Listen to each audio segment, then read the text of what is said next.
Recording is on. Fine. Share the screen.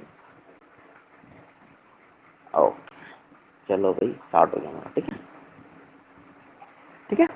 तो आज का टॉपिक हमारे पास रेस्पिरेशन। फाइन। अब रेस्पिरेशन क्या होता है एक्चुअली? तो रेस्पिरेशन को समझने से पहले हमें उसके टाइप्स ऑफ रेस्पिरेशन समझना है। जैसे कि हमें पता है कि रेस्पिरेशन में दो प्रकार की रेस्पिरेशन होती है, एक होती है एरोबिक रेस्पिरेशन और एक होती है एनएरोबिक रेस्पिरेशन। ठीक है। फिर इनके बाद हम पढ़ेंगे ह्यूमन रेस्पिरेटरी सिस्टम। उसके बाद फिर हम पढ़ेंगे रेस्पिरेशन इन द प्लांट्स। ठीक है। तो इस प्रकार के हम आगे आगे कर धीरे धीरे करके एक एक करके चलते हुए चले जाएंगे। ठीक है ना। तो ये सारी चीज हमने एक एक करके पढ़ लेना है। ठीक। तो एक्चुअली अगर मैं बात करूं कि रेस्पिरेशन है क्या, ठीक है, तो respiration is a process by which क्या होता है, जो लिविंग ऑर्गेनिजम्स होते हैं वो एनर्जी को यूज करते हैं, utilize the energy to get food. ठीक है ना। This is called the respiration. Respiration is an oxidation reaction. What is it? That oxidation reaction. What do you mean by the oxidation reaction?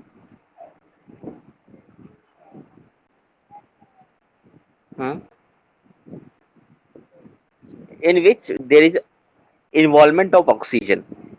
Any reaction where there is an involvement of oxygen, that reaction is called the oxidation reaction. Which carbohydrate is oxidized to produce what? To produce energy. Carbohydrates को oxygen मिलती है ताकि उससे हमें क्या मिल जाए भाई? Energy मिल जाए। अच्छा, जो रेस्पिरेशन की जो साइट होती है वो कहाँ होती है भाई? माइटोकॉन्ड्रिया में होती है। ठीक है। Mitochondria is the site for the respiration, and the energy released is stored in the form of ATP. ठीक है। एटीपी का, यस, एडिनोसाइज ट्राइफॉस्फेट। ठीक है, ये उसका पूरा नाम है, आपको इसका नाम याद है, ये 1 मार्क के क्वेश्चन में आते हैं। Write the full form of ATP, तो you just have to write adenosine triphosphate. ठीक है। ओके, हमारे बॉडी में जो एनर्जी होती है ना वो एटीपी की टर्म्स में ही मिलती है। ये नहीं कि हमारी बॉडी में जो एनर्जी है वो जूल्स के, नहीं, एनर्जी का जो एसआई यूनिट है वो एक्चुअली क्या है? एनर्जी का जो एसआई यूनिट है वो जूल है। अगर मैं बात करूं SI unit for energy, SI unit of energy, तो हम क्या लिखते हैं? जूल। ठीक है। बट हमारे बॉडी के जो अंदर बनता है वो जूल नहीं है, उसको क्या बोलेंगे हम? वहां पे एटीपी बोलते हैं। क्या बोलेंगे हम? ATP, that is adenosine triphosphate. ठीक है ना। तो ये चीज हम उसको बोलते हैं। ठीक। तो अच्छा, फाइन। अब ये आ गया हमारे पास में कि जो एनर्जी मिलती है हमें वो एटीपी के टर्म्स में मिलती है। फाइन। ठीक है। अब स्टेप्स ऑफ रेस्पिरेशन, कौन कौन से स्टेप्स होते हैं एक रेस्पिरेशन को करने के लिए? तो सबसे पहला स्टेप्स होता है breaking down of glucose into pyruvate. जो भी ग्लूकोज होता है उसको हम ब्रेक कर देते हैं, किस में कन्वर्ट कर देते हैं भाई? पायरुवेट में कन्वर्ट कर देते हैं। किसको किसको कन्वर्ट कर देते हैं बताओ? ग्लूकोज को हम कन्वर्ट कर देते हैं पायरुवेट के अंदर कन्वर्ट कर देते हैं। अब ये पायरुवेट क्या चीज है? ये 6 कार्बन मेंबर्स होते हैं, बताते हैं आपको। This step happens in the cytoplasm. ठीक है। कहां पर होता है ये? साइटोप्लाज्म में होता है। Glucose is glucose molecule is broken down into what? Into pyruvic acid. Glucose molecule is composed of 6 carbon atoms, while pyruvic acid is composed of 3 atoms of carbon, और ये 3 कार्बन एटम्स। ये difference होता है। Glucose में कितने carbon के member होते हैं भाई? 6 होते हैं। ठीक है। और इसमें कितने होंगे? अगर मैं ग्लूकोज की बात करता हूँ, ठीक है, तो ग्लूकोज अगर मैं लिखता हूँ, देखो ग्लूकोज लिखा मैंने, दैट इज, ग्लूकोज का फॉर्मूला बताओ क्या था? C6H12O6। ठीक है। तो आप इसमें क्या देखेंगे? कार्बन 6 है। इसमें कितने कार्बन है भाई? 6 कार्बन है। तो 6 कार्बन होते हैं, इसको हाँ, इसमें ग्लूकोज हो गए। लेकिन जैसे ही 3 कार्बन आ जाता है तो इसको बोलते हैं एसिड। क्या बोलेंगे हम यहाँ पे? इसको पायरुविक एसिड बोलते हैं। ठीक है ना। हाँ, बिल्कुल। यस एग्जैक्टली, ठीक है। तो इसी में क्या कर जो कार्बोहाइड्रेट्स क्या उसको हम सिंपलर ऑब्जेक्ट्स में उसको ब्रेक डाउन करेंगे, जब भी तो बॉडी उसको अडेप्ट करेगी, है ना। जो उसके कंपोनेंट्स जो हमें जरूरत होती है, that we are needful to us, ठीक है, उसे चाहिए हमें, तो उसको ब्रेक डाउन होता है, इसलिए लिखा हुआ है the break down of glucose into pyruvate, ये हमें चाहिए होता है, ठीक है ना। अब उसको पायरुवेट में कन्वर्ट कर देते हैं, ठीक है, ये चीज है। उसके बाद आता है fate of the pyruvic acid. अच्छा, जो पायरुविक एसिड हमारे बॉडी के अंदर जो बनता है उसका फेट क्या है? फेट का मतलब यहाँ से क्या होता है, भाग्य या फिर उसका कार्य, वो क्या फंक्शन होता है, what are the function of pyruvic acid, ठीक है, ये चीज है। तो यहाँ पे लिखा हुआ है the further breaking of the pyruvic acids take place into where, into mitochondria. कहाँ पे होता है भाई? माइटोकॉन्ड्रिया में होता है। And the molecules formed depend upon the types of respiration in a particular organism. अच्छा, अभी जो पायरुविक एसिड है ये कहाँ पे चला गया? वो माइटोकॉन्ड्रिया में आ गया। पहले कहाँ पे हो रहा था? वो साइटोप्लाज्म में हो रहा था। अब कहाँ पे हो गया? वो माइटोकॉन्ड्रिया में हो गया। एक्चुअली देखो, अगर मैं आपको डायग्राम से बताऊं, दिखाता हूँ आपको डायग्राम बनाकर। चलो मान लो ये सेल है, ठीक है, ये सेल वॉल होगी and this is the nucleus. आप समझो ये है अपना माइटोकॉन्ड्रिया, ठीक है, ये क्या है? माइटोकॉन्ड्रिया, ठीक है। अच्छा, अब जो पहला जो ग्लूकोज है वो ग्लूकोज यहाँ पे, इसको बोलेंगे हम cytoplasm. What do we call that? We call them cytoplasm, ठीक है, हमने इसको साइटोप्लाज्म बोला। अब यहाँ पे साइटोप्लाज्म ब्रेकिंग होगा किसका? ग्लूकोज का।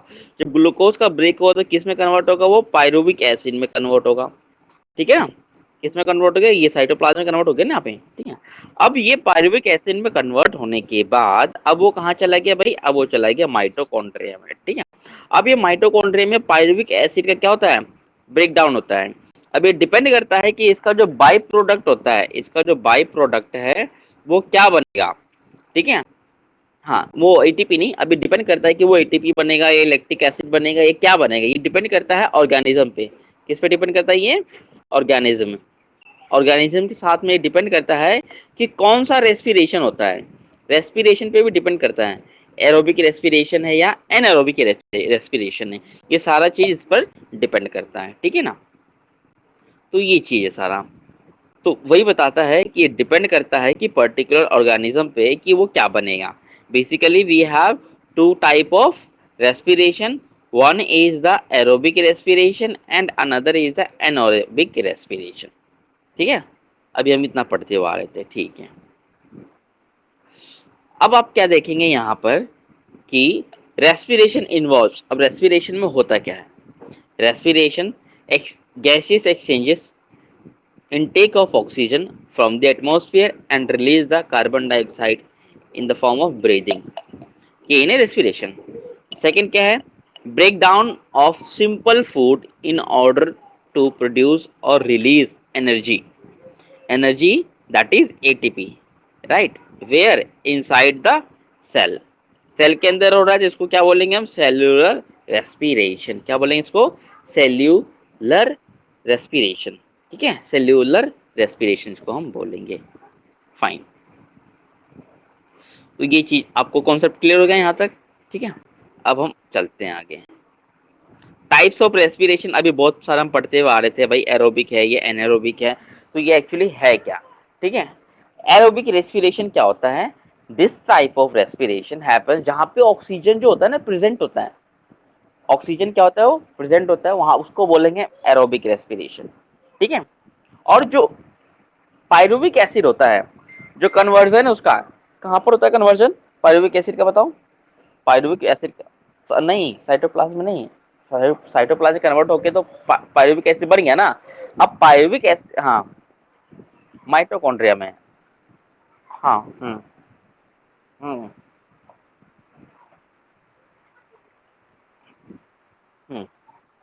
यस, ठीक है।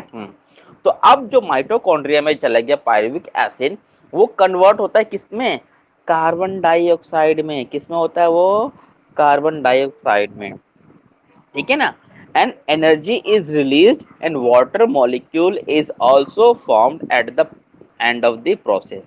एनर्जी निकलती है, उस एनर्जी को हम क्या यूज करते हैं भाई, डेली एक्टिविटी में उसका हम यूज करते हैं, ठीक है ना, डेली एक्टिविटी में उसका यूज करते हैं, खाना पीना उठना बैठना सोना जागना इन सब के लिए हमें क्या चाहिए, एनर्जी चाहिए ना, तो ये चीज है। तो ये सारा चीज आपको समझ में आ गया। जब एरोबिक रेस्पिरेशन होता है तो पायरुबिक जो एसिड है वो किस में कन्वर्ट हो जाता है, कार्बन डाइऑक्साइड में, एनर्जी निकलती है और वाटर मॉलिक्यूल्स भी निकलता है। ये किस में बताता है भाई, एरोबिक रेस्पिरेशन में बताया जाता है, ठीक है ना। अच्छा, अब बात करते हैं एन एरोबिक रेस्पिरेशन की। नाम से ही पता चल रहा है एन, एन मीन्स नहीं या नॉट, ठीक है। इसमें क्या होगा, एब्सेंस ऑफ ऑक्सीजन होता है, ठीक है। अब इसमें पायरुवेट एसिड जो होता है वो कन्वर्ट पता है किसमें होता है, इथाइल अल्कोहल में कन्वर्ट होता है। किसमें कन्वर्ट होता है, इथाइल अल्कोहल या फिर लैक्टिक एसिड में कन्वर्ट हुआ, ये दो चीज में कन्वर्ट होता है क्योंकि ये एनएरोबिक रेस्पिरेशन है। Fine. So ethyl alcohol is usually formed in the case of anaerobic respiration in microbes। ये छोटे छोटे माइक्रोब जो होते हैं ना उनमें पाए जाते हैं, लाइक जो बैक्टीरिया और जो ईस्ट होते हैं इनके अंदर इथाइल अल्कोहल्स पाए जाते हैं। And the lactic acid is formed in some microbe such as well as the muscles. जो हमारी मसल्स होती हैं उसमें भी लैक्टिक एसिड पाया जाता है। अब हाँ, yes, because of that the lactic acid, ठीक है। हमारे मसल्स में कहीं पे भी क्रैम्प आए, जरूर नहीं कि वो एडी पे आए या फिंगर टो पर आए, कहीं पे भी हमारे बॉडी में कहीं पे भी क्रैम्प आता है तो that is because of what, because of lactic acid production, है ना, वहां पे लैक्टिक एसिड बन रहा। हाँ हाँ, एब्सेंस होगा, हाँ ये चीज। अब ये हाँ, हम्म हम्म हम्म यस यस, हाँ बिल्कुल बिल्कुल। सेकंड चीज ये होता है कि जब कोई एथलीट रन कर रहा होता है या मैराथन कर रहा होता है तो उसमें आने के चांसेस ज्यादा, तो बिकॉज उसको ऑक्सीजन की ज्यादा रिक्वायरमेंट होती है ना, तो जितनी डिमांड होती है ऑक्सीजन की उतना सप्लाई नहीं हो पाता है ना। डिमांड क्या होती है ऑक्सीजन की, बहुत हाई होती है, लेकिन सप्लाई क्या हो पाता है भाई, लो हो पाता है ना। तो जब, लेकिन वो रेस्पिरेशन तो करता रहता है ना, लेकिन रेस्पिरेशन करता है लेकिन किस में कम करता है, ऑक्सीजन की कमी में करता है ना। जब ऑक्सीजन की कमी में, ऑक्सीजन के एब्सेंस में रेस्पिरेशन होता है तो उस रेस्पिरेशन को बोलते हैं एनएरोबिक ना, एनएरोबिक रेस्पिरेशन बोला जाता है। हाँ हाँ, एनर्जी रिलीज तो होता ही है बट वो कि कार्बन डाइऑक्साइड वगैरह रिलीज नहीं होती, वहां पे लैक्टिक एसिड बनता रहता है। एनर्जी दोनों केस में रिलीज होती है। हाँ, कम क्वांटिटी होती है इसलिए हम जल्दी थक जाते हैं। आप दौड़ते हो तो तुरंत थक जाते हो ना, एक टाइम के बाद टायर्डनेस होने लग जाती है, बिकॉज ऑक्सीजन कम होती है, एनर्जी कम रिलीज हो रही होती है, लैक्टिक एसिड बन रहा होता है ना, तो बहुत सारे उसके अंदर मेटाबॉलिक रिएक्शंस कम चल रहे होते हैं, ठीक है ना, ये सारी चीजें, ठीक है। तो अभी आपने समझ लिया कि दो चीजें, तो क्वेश्चन लिखिए, right the difference between aerobic and anaerobic respiration.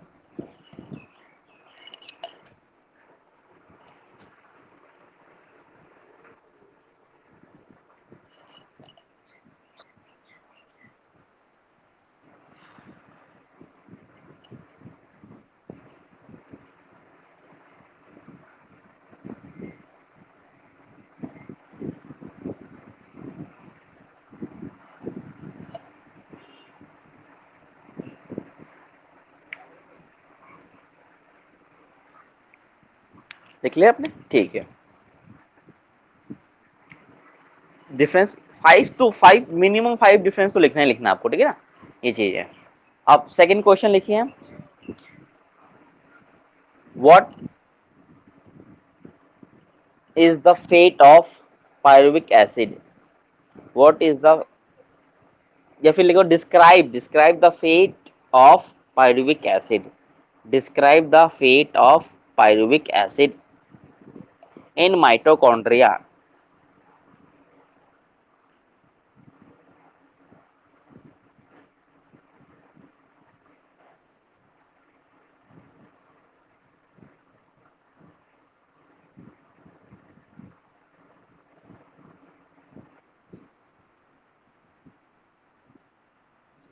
हाँ, बिल्कुल, बिल्कुल।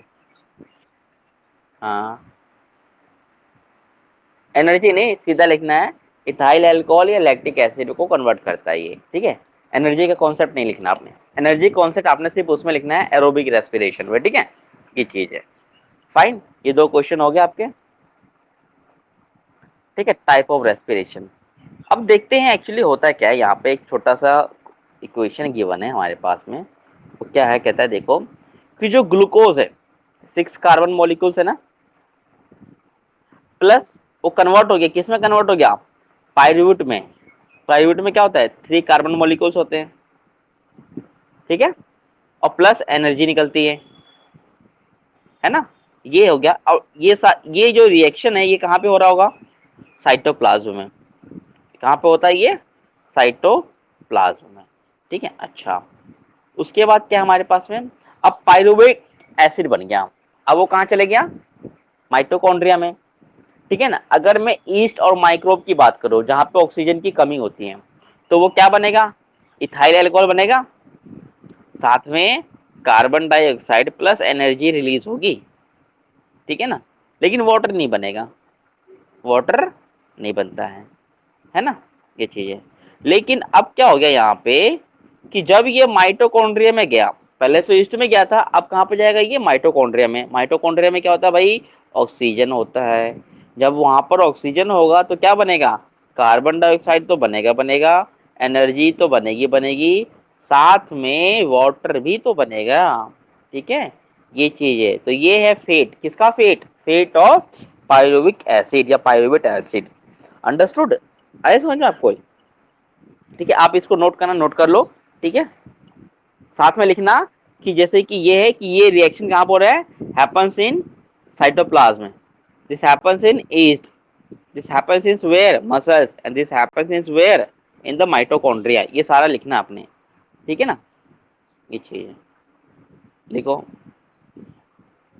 ऊपर हेडिंग डाल देना, जो क्वेश्चन लिखा ना उसी का आंसर लिख देना अभी। हाँ,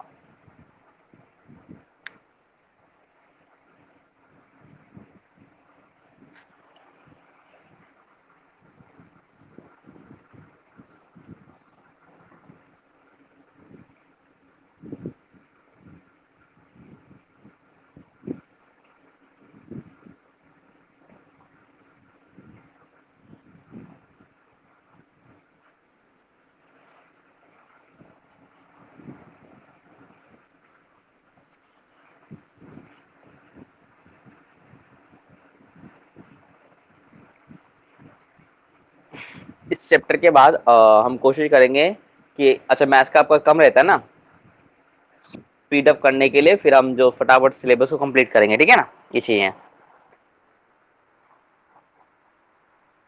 हाँ हाँ, वो तो वो खैर इजी, उसको कोई नहीं हो जाएगा, ठीक है। तो ये 1 वीक, हाँ, 1 वीक में मैं करवा दूंगा।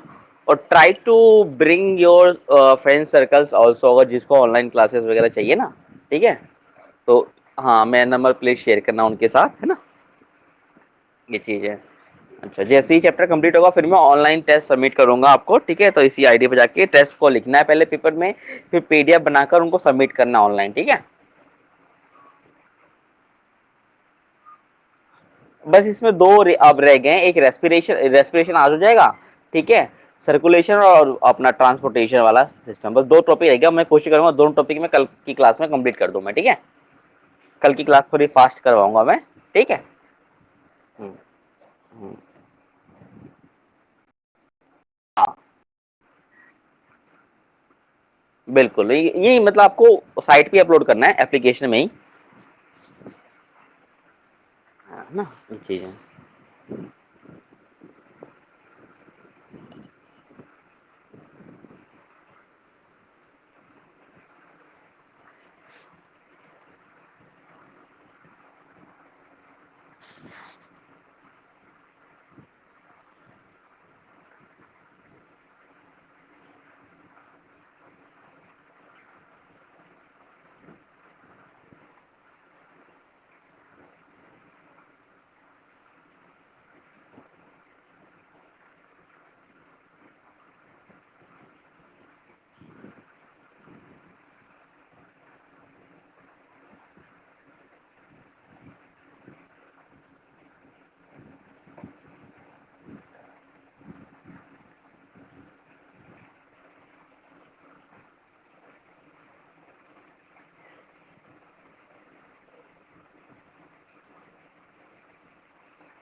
ठीक है। अब ये एक्शन देखो आप, छोटी सी इसी एक्शंस की, the equation for above the reaction जो भी हमने बोला है, ठीक है। ग्लूकोज है C6H12O6, ठीक है। प्रेजेंस ऑफ ऑक्सीजन में क्या रिलीज करेगा, कार्बन डाइऑक्साइड, वाटर और एनर्जी, ठीक है। एब्सेंस ऑफ रिलीज में क्या होगा, इथेनॉल अल्कोहल या फिर इथाइल अल्कोहल, ठीक है, ये चीज है। और लैक ऑफ ऑक्सीजन मतलब ऑक्सीजन की जब कमी होती है हमारे बॉडी में, जब कोई बंदा मतलब बना डिमांड ज्यादा है सप्लाई कम है ना, जब कोई रनिंग कर रहा है या कोई एक्सरसाइज, तो क्या बनेगा वहां पर, लैक्टिक एसिड बनता है, ठीक है ना।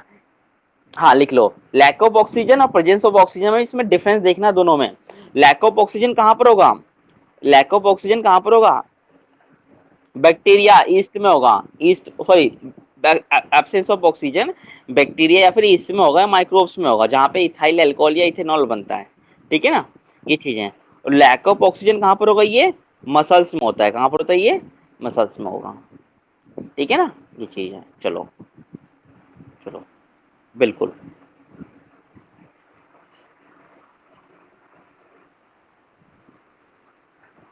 हाँ हाँ बिल्कुल बिल्कुल। कल 100% वो होगा मेरा एम कि मैं आपका चैप्टर फिनिश कर दूं, ठीक है ना।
ठीक है, चलो,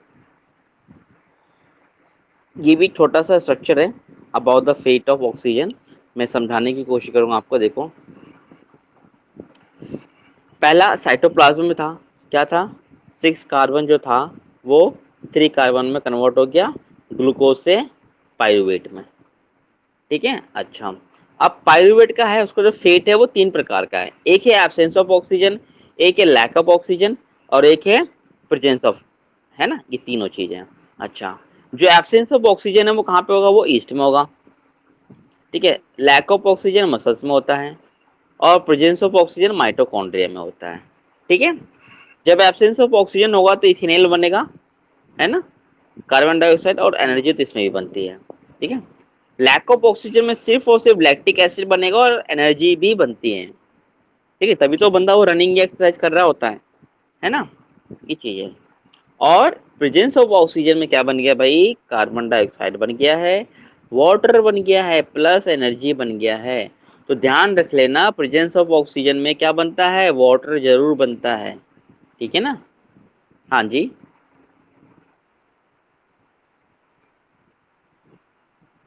यस, बिल्कुल नहीं होता, क्योंकि हम एरोबिक ऑर्गेनाइज्म है, ठीक है। हम सांस लेते हैं, कभी कब सांस लेंगे, जब ऑक्सीजन का प्रेजेंस होगा जब भी लेंगे ना।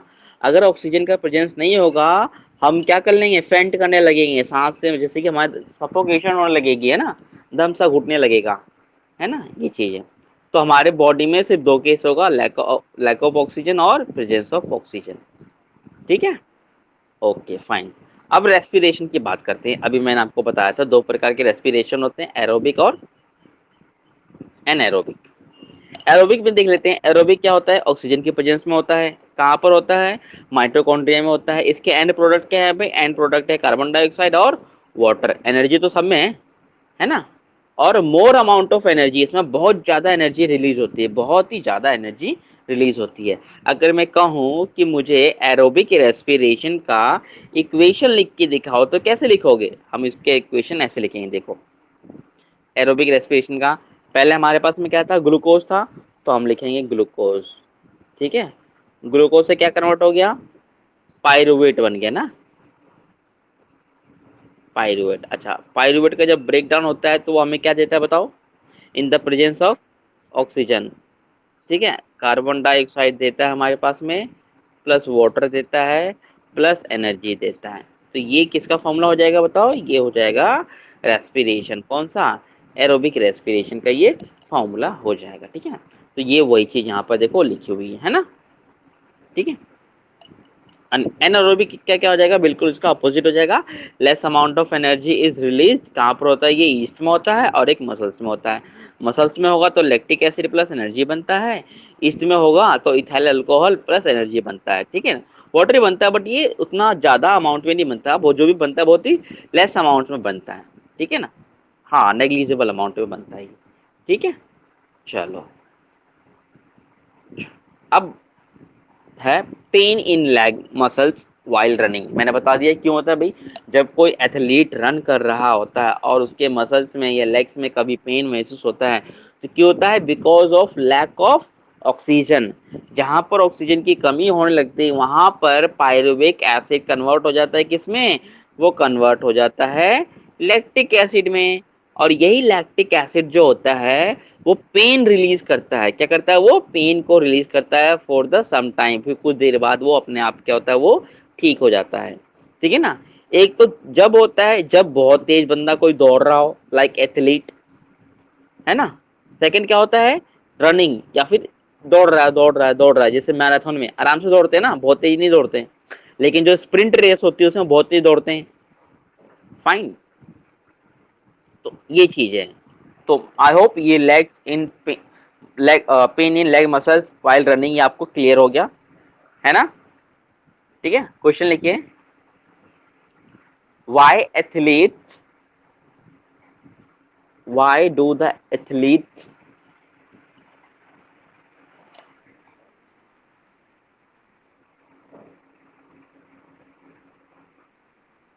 do the athletes feel pain in legs while running so fast, fine,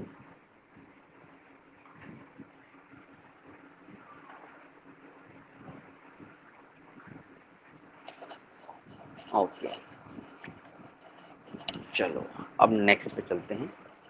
अब जैसे कि रेस्पिरेशन होता है, रेस्पिरेशन का मेन काम क्या होता है भाई, एक्सचेंज ऑफ गैसेस, गैसेस का एक्सचेंज होता है, ठीक। सबसे पहले बात करते हैं हम एरोबिक रेस्पिरेशन में। ऑर्गेनिज्म को कॉन्टिन्यूस सप्लाई चाहिए, किसकी, ऑक्सीजन की चाहिए ना। एंड अगर ऑक्सीजन की कॉन्टिन्यूस सप्लाई चाहिए तो विच मीन्स दैट कि जो कार्बन डाइऑक्साइड है वो लगातार बन रहा होता है और हमारी बॉडी से लगातार वो क्या हो रहा था, रिलीज हो रहा होता है ना। तो मतलब रेस्पिरेशन में हम ऑक्सीजन को इनटेक कर रहे होते हैं और कार्बन डाइऑक्साइड को रिलीज कर रहे होते हैं ऑन अ कॉन्टिन्यूस बेस पर, है ना। लगातार ये चीजें प्रोसेसिंग चल रही होती है। हाँ जी, हाँ बनता है क्यों, वेरी गुड, बनता है क्यों, एक्चुअली क्या है, अगर कार्बन डाइऑक्साइड नहीं बनेगा तो प्लांट्स रेस्पिरेशन कैसे करेंगे।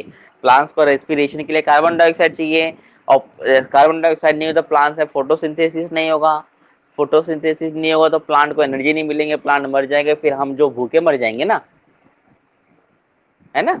तो हर चीज एक दूसरे से, हाँ एक दूसरे से हम लोग इंटरलिंक्ड है, कहते नहीं कि जैसे कि मान लो फॉर एग्जांपल किसी का ब्रेकअप हो गया, जाओ मैं तेरे बिना अकेले जी लूंगा, ऐसा थोड़ी है, दुनिया में हर बंदा एक दूसरे से लिंक्ड है ना।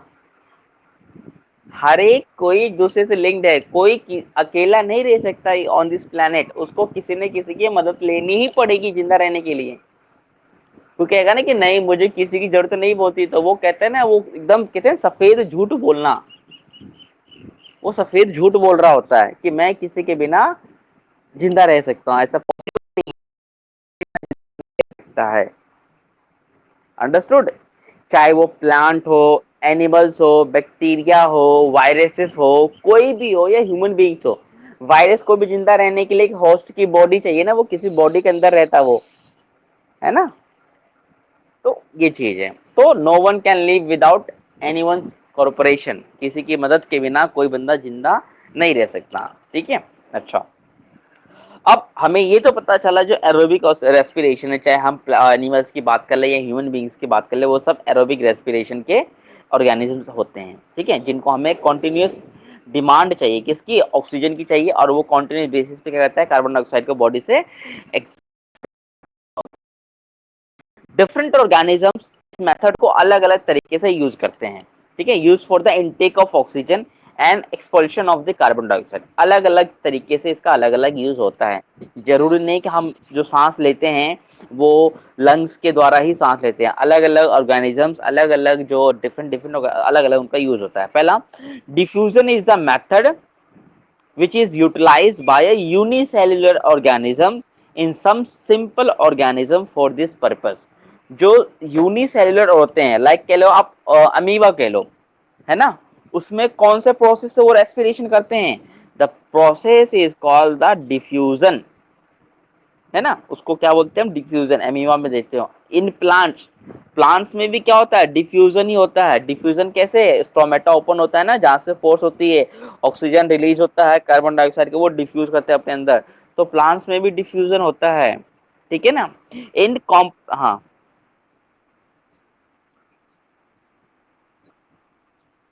हाँ, हाँ,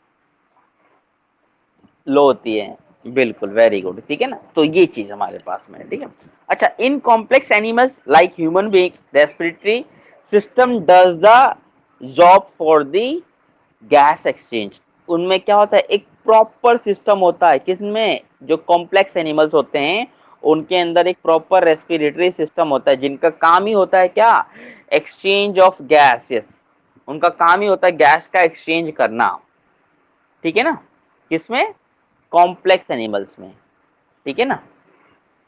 चलो, नेम और give me the some examples of complex animals. हाँ। Hmm. Rat, cat, bat, elephant, plants. Plants नहीं, नहीं वो प्लांट्स स्ट्रक्चर ठीक है, बट ह्यूमन का कॉम्प्लेक्स जितना नहीं होता वो। ठीक है, प्लांट्स का ब्रेन थोड़ी होता है। हाँ, plants we have studied everything about the plants, everything we have studied about the plants, right. ये चीज है। तो complex animal like mostly the human beings and the terrestrial animals, mostly dog, cat, rat and so on, human beings also. ठीक है। अच्छा, sorry, aquatic animals वो diffusion से लेते हैं, वो उनमें भी अलग होता है, अभी देखते हैं, वो भी कॉम्प्लेक्स में आते हैं, अभी देखो उनके लिए भी अलग से होता है। ठीक है। Gills are the respiratory organ for fishes. Understood हो गया? गिल्स होते हैं, जो एक्वेटिक एनिमल्स होते हैं उनमें गिल्स पाए जाते हैं। ठीक है। For fishes, fishes takes oxygen which is dissolved in water through what? Through gill, Gill से वो सांस लेते हैं। ठीक है, ये चीज है। अच्छा, नेक्स्ट हमारे पास क्या है? The availability of oxygen is less in the aquatic environment. जो एक्वेटिक एनिमल्स होते हैं वहां पे ऑक्सीजन क्या होती है भाई? कमी होती है ना। So the breathing rate of aquatic organism is very faster. आप मछली को देखना, कितनी जल्दी जल्दी वो सांस लेता है, कितनी जल्दी जल्दी वो कार्बन डाइऑक्साइड के बुलबुले रिलीज करता है ना, बहुत ही ज्यादा। क्यों? क्योंकि ऑक्सीजन की अवेलेबिलिटी क्या होती है? बहुत ही ज्यादा कम होती है, बहुत ही ज्यादा कम हो जाती है, इस वजह से वो जल्दी जल्दी जल्दी जल्दी सांस लेते हैं। ठीक है। अच्छा, जब मछली जल की रानी है, जीवन उसका पानी है, कहानी तो आपने भी सुनी होगी ना, है ना। मछली को अगर मैं पानी से बाहर निकाल दूं, क्या होता है बताओ? मर जाती, क्यों मर जाती है? कारण बताओ। ऑक्सीजन नहीं मिलता, ऑक्सीजन मिलता नहीं, क्यों? बाहर ऑक्सीजन नहीं है। हाँ, बने सेकंड पॉइंट तो ये है, बिल्कुल उसका स्ट्रक्चर ही वैसा है, तो इसलिए वो क्या होती है, मर जाती है। वो तुरंत तो सांस लेती है तो तुरंत तुरंत। हाँ, लंग्स नहीं है, ठीक है ना, क्योंकि वो ऑक्सीजन का फिल्ट्रेशन सिर्फ वाटर के अंदर ही हो सकता है, वाटर के बाहर नहीं हो सकता है, इसलिए वो मर जाती है। हाँ, तो वो एम्फीबियंस होते हैं ना। हाँ, तो ऐसे एनिमल्स जो एक्वेटिक प्लस लैंड दोनों पे रहते हो, उस एनिमल को बोलते हैं एम्फीबियंस बोलते हैं। एग्जाम्पल बताओ। यस, क्रोकोडाइल भी एम्फीबियंस होता है, ठीक है। ठीक है, तो ये सारे क्या होते हैं, एम्फीबियंस होते हैं, जो दोनों तरीके से सांस ले सकते हैं, ठीक है ना। जी। अच्छा, इंसेक्ट्स की बात करते हैं, जो कीड़े मकोड़े होते हैं, उनके पास सिस्टम ऑफ स्पाइकल्स होता है और ट्रैकियाज होते हैं उनके पास, which is use for the taking of oxygen, ठीक है। ट्रैकियाज होते हैं उनके पास, ठीक है, स्पाइकल्स होते हैं। जो टेरेस्ट्रियल ऑर्गेनिजम्स होते हैं लाइक ह्यूमन बीइंग्स, उनके पास क्या होता है भाई, प्रॉपर लंग होता है, लंग सिस्टम होता है उनके पास, ठीक है ना। लंग से यूज से हम क्या करते हैं, ऑक्सीजन का एक्सचेंजमेंट होता है। अच्छा, availability of oxygen is not the problem in the terrestrial environment, so the breathing rate is very slow as compared to the fish or the aquatic animal. Fine, ये समझ में आ गई। अच्छा, अब रेड लाइन में जो क्या लिखा हुआ है, जो टेरेस्ट्रियल ऑर्गेनिजम्स होते हैं use atmospheric oxygen for respiration, but जो एक्वेटिक ऑर्गेनिजम्स होते हैं use the dissolve oxygen in water for the respiration. Fine, ये चीज आपकी क्लियर है ना। ठीक, चलो, ये देखो, ये एनिमल्स हम देखते हैं, ठीक है। तो इनमें से बताओ, जो लैंड वाले कौन कौन से हैं, ये लैंड पे, ये लैंड पे, ये लैंड पे, इसका रेट, और ये एक्वेटिक में है। तो सबसे फास्ट कौन होगा, ये सबसे फास्टर होगा ना, बाकी ये सारे क्या होंगे, स्लो होंगे, है ना। क्योंकि ये एक्वेटिक में ऑक्सीजन बहुत कम है, जिसको जल्दी जल्दी सांस लेना पड़ता है, और ये लैंड पे है रेट, ठीक है। तो ये चीज, यस,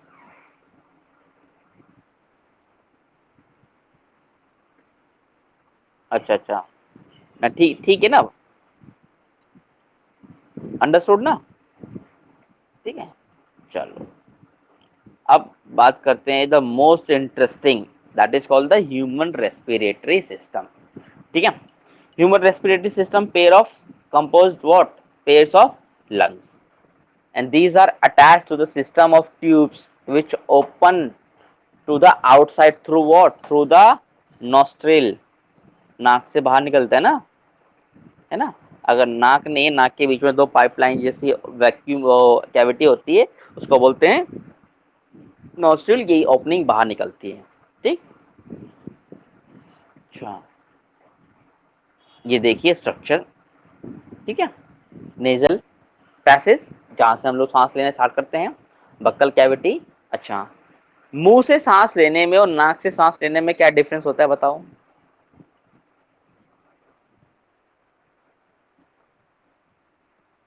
हाँ, इम्प्योरिटीज आती हैं। हम्म बिल्कुल, बिल्कुल प्योर, मतलब कहते हैं ना प्योर सांस, जो हमारे बॉडी में इम्प्योरिटी, जो डस्ट पार्टिकल्स होते हैं वो अंदर नहीं जाते हैं, है ना। बिकॉज की nose have the fine hairs, right. Then write the question,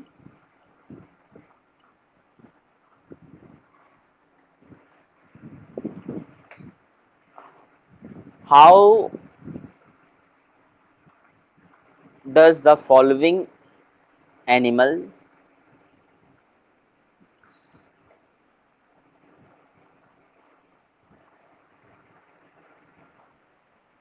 animal respire, ठीक है। Option A cockroach,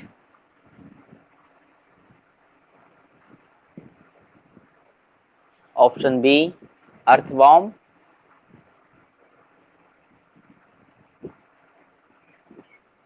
C frog,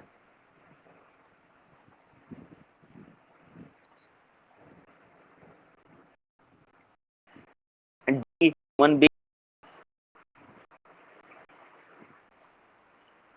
human being, human beings,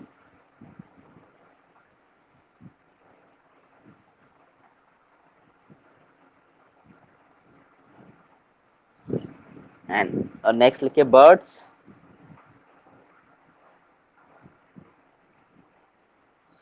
ठीक है। इनका बताना है कौन कौन सा होता है। नेक्स्ट क्वेश्चन लिखिए।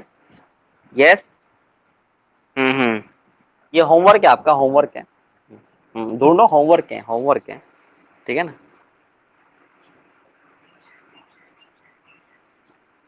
मैसेज आया उज्जवल की क्लास नहीं होगी।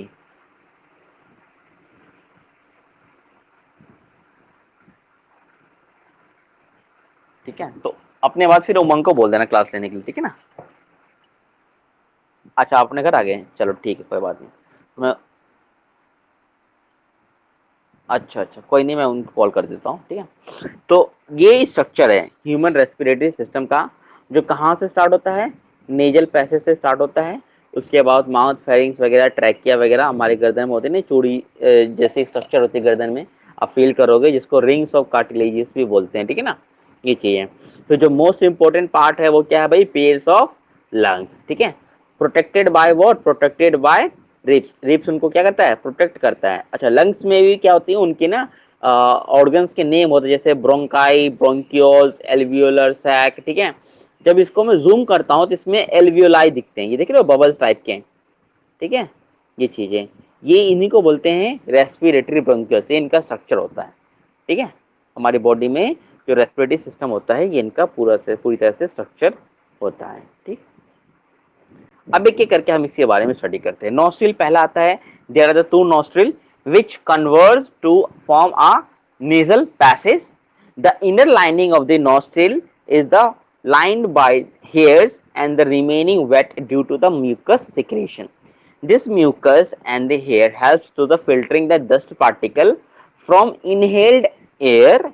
Further, air is warmed up when it enters through what? Through the nasal passage. Write the question. What is the function of fine hairs in the nasal passage? Yes,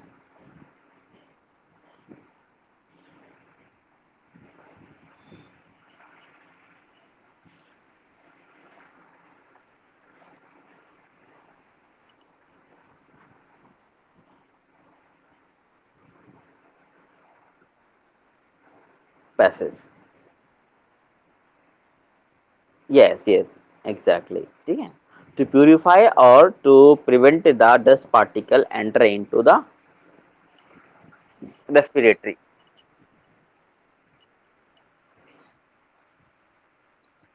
ये चीज है, ठीक है। तो बिकॉज ऑफ दैट, अगर वो hair particles नहीं होंगे, फाइन हेयर्स नहीं हो पाएंगे, तो ये प्रोसेस हमें नहीं मिल पाएगी।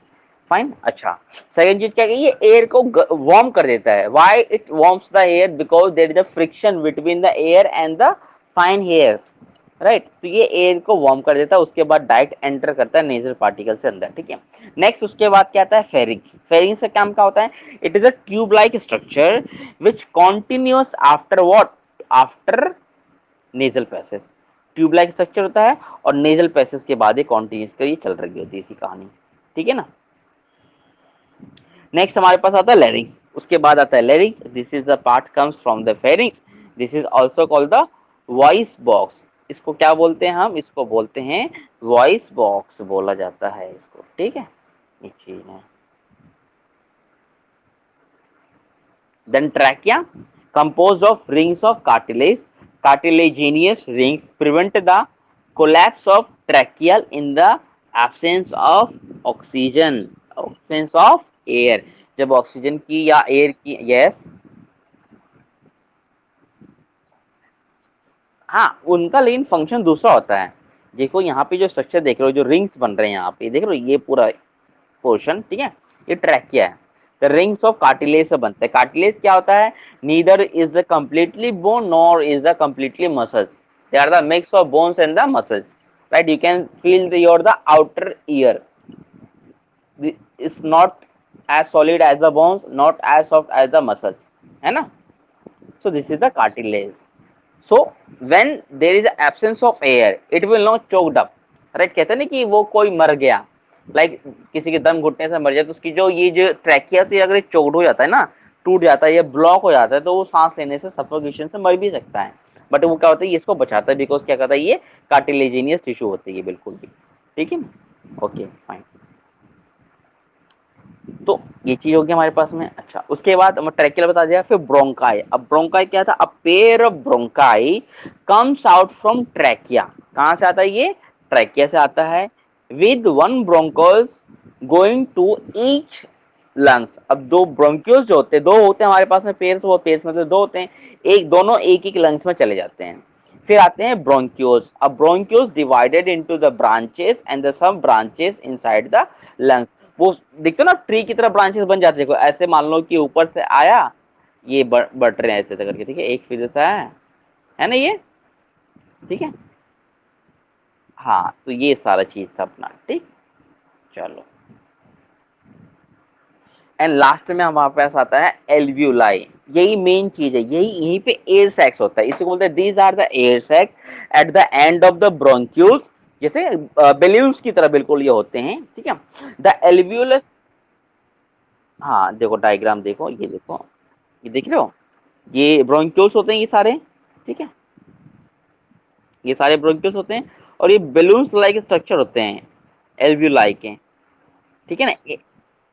यस, एकदम एंड में होता है, ब्रोंक्यूल्स के एकदम एंड में होता है ये, है ना। वो न्यूमरस होते हैं, अनकाउंटेबल, न्यूमरस। हाँ बिल्कुल बिल्कुल, ठीक है। तो दोनों लंग्स में होते हैं, दोनों लंग्स में होते हैं, ठीक है ना, ये चीज है। हाँ यहीं पर आता है, यहीं पे ये एयर सैक है, यहीं पे हम एयर का अब्जॉर्प्शन करते हैं यहीं पे, ठीक है।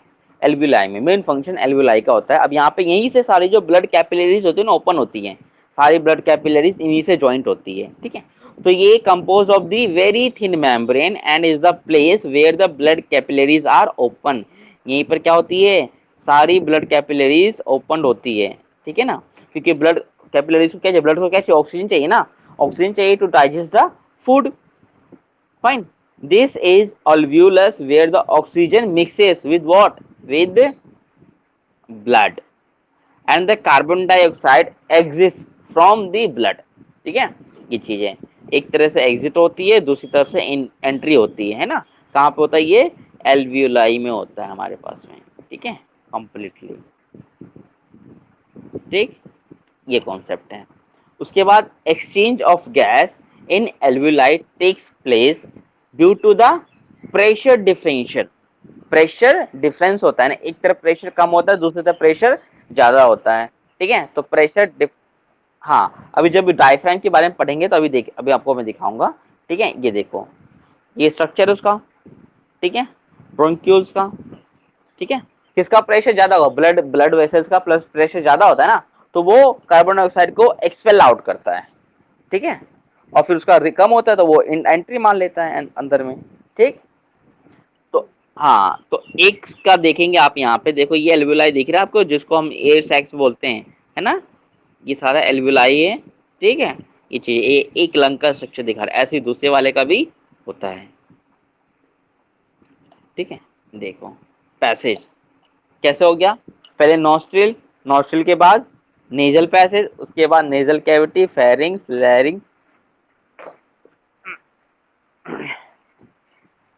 हम्म, ठीक है ना। तो ये धीरे धीरे करके ये पूरा पैसेज होता है किसका, रेस्पिरेटरी सिस्टम का। अब ब्रीदिंग मैकेनिज्म को समझते हैं कि हम सांस एक्चुअली लेते कैसे। Breathing mechanism is of the lungs होता है, वो कंट्रोल्ड होता है, किसके द्वारा कंट्रोल होता है भाई, वो कंट्रोल होता है डायफ्राम एंड द इंटरकोस्टैलिस मसल्स। किसके द्वारा होते हैं, डायफ्राम और इंटरकोस्टैलिस जो मसल्स होते हैं, इनको कवर करता है, इनको गवर्न करता है, यही कंट्रोल करता है कि हमें कितना ब्रीद करना है, कैसे ब्रीद करना है, ठीक है ना। डायफ्राम के द्वारा ही पता चलता है, ठीक है। अच्छा, डायफ्राम एक्चुअली क्या है, diaphragm is nothing but just the membrane which separates the thoracic chamber from the abdominal cavity। अगर मैं ये देखो डायग्राम आपको पीछे का दिखाऊं,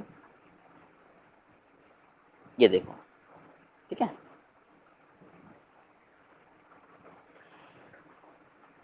see this is the diagram, है ना, दिस इज द डायफ्राम। इसके नीचे स्टमक, किडनी, पेंक्रियास वगैरह सारा होता है, इसको बोलेंगे हम स्टमक। हाँ, डायफ्राम के नीचे, ठीक है ना, इसके नीचे। और इसके ऊपर जो होता है उसको बोलते हैं थोरैसिक चैम्बर। क्या बोलेंगे हम? हाँ, ये थोरैसिक चैम्बर और जो स्टमक कैविटी है, दोनों को अलग करता है। कौन अलग करता है? डायफ्राम अलग करता है, ठीक है ना। देखो अब मैं यहाँ पे आपको डायग्राम से दिखाता हूँ। मान लो ये लंग्स है, ठीक है, एज्यूम कर लो ये डायफ्राम, और ये नीचे अपना स्टमक कैविटी है, स्टमक कैविटी, ठीक है ना। तो ये जो है इसके ऊपर वाले हिस्से को बोलते हैं थोरैसिक चैम्बर, थोरैसिक चैम्बर, ठीक है।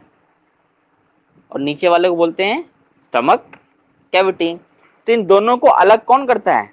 डायफ्राम अलग करता है। कौन अलग करता है? डायफ्राम अलग करता है, ठीक है, फाइन। तो ये था अपना बेसिक सा स्ट्रक्चर, ठीक है। अब क्या होता है, व्हेन डायफ्राम मूव्स डाउन, जब डायफ्राम नीचे जाता है, the lungs expand and the air is inhaled. जब डायफ्राम नीचे जाता है तो लंग्स एक्सपेंड होती है और हवा उसमें भर जाती है। अंडरस्टूड?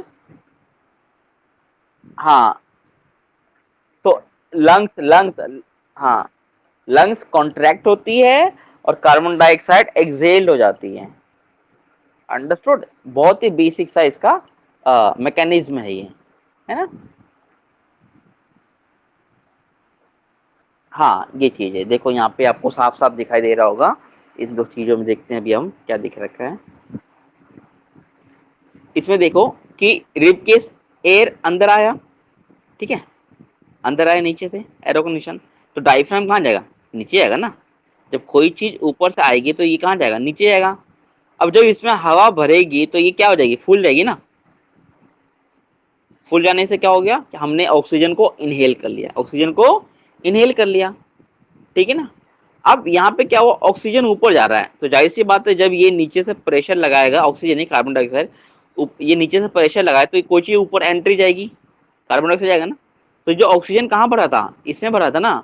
तो ये सारा चीज उसमें बाहर चले जाएगा, तो ऐसे करके कार्बन डाइऑक्साइड बाहर चले जाता है, ठीक है ना।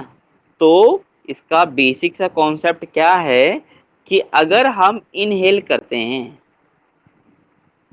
इनहेल करते हैं तो डायफ्राम नीचे आता है और लंग्स क्या हो जाती है? एक्सपैंड हो जाती है लंग्स, है ना। जब हम एक्सहेल करते हैं तो डायफ्राम कहाँ जाता है? ऊपर जाता है, और लंग्स क्या होता है बताओ? लंग्स कॉन्ट्रैक्ट कर जाती हैं, ठीक है ना। ये बेसिक सा था कॉन्सेप्ट। ये देखो बहुत ही सिंपल से डायग्राम में समझाया गया है लंग्स कैसे फैल रही है और लंग्स कैसे कॉन्ट्रैक्ट हो रही है। Breathing in, breathing out, breathing in, breathing out. आप खुद करके देखोगे, खुद आपको समझ में आ जाएगा। बेसिक मैकेनिज्म आई होप ये क्लियर हो गया कि इनहेलेशन क्या होगा। जब इनहेलेशन में क्या होगी कि जो एक्सपैंड होती है थ्रोसल कैविटी, क्या होती है? थ्रोसल कैविटी बिल्कुल एक्सपैंड हो जाती है। फिर जो एयर लिफ्ट होती है वो ऊपर की तरफ चली जाती है, डायफ्राम नीचे की तरफ चला जाता है, फ्लैट हो जाता है, ठीक है, और ये दूसरा हो जाता है, ठीक है। क्वेश्चन लिखिए, write the difference between the inhalation and the exhalation.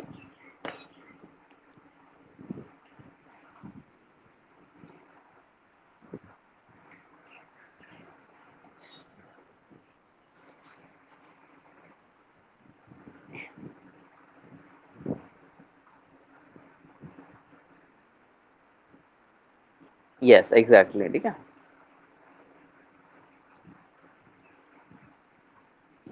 Fine. तो ये चीज है, तो आई होप ये आपको क्लियर आ गया, ठीक है ना। मेरे ख्याल से कोई दिक्कत नहीं है, रेस्पिरेटरी सिस्टम आपका हो गया है कंप्लीटली, कवर हो गया है, ठीक है ना। तो फिर बाकी की जो है हम कोशिश करेंगे कल की क्लास में आपका जो दो टॉपिक रहता है उसको हम एज सुन एज फिनिश कर दें, फिर मिलते हैं हम नेक्स्ट क्लास में।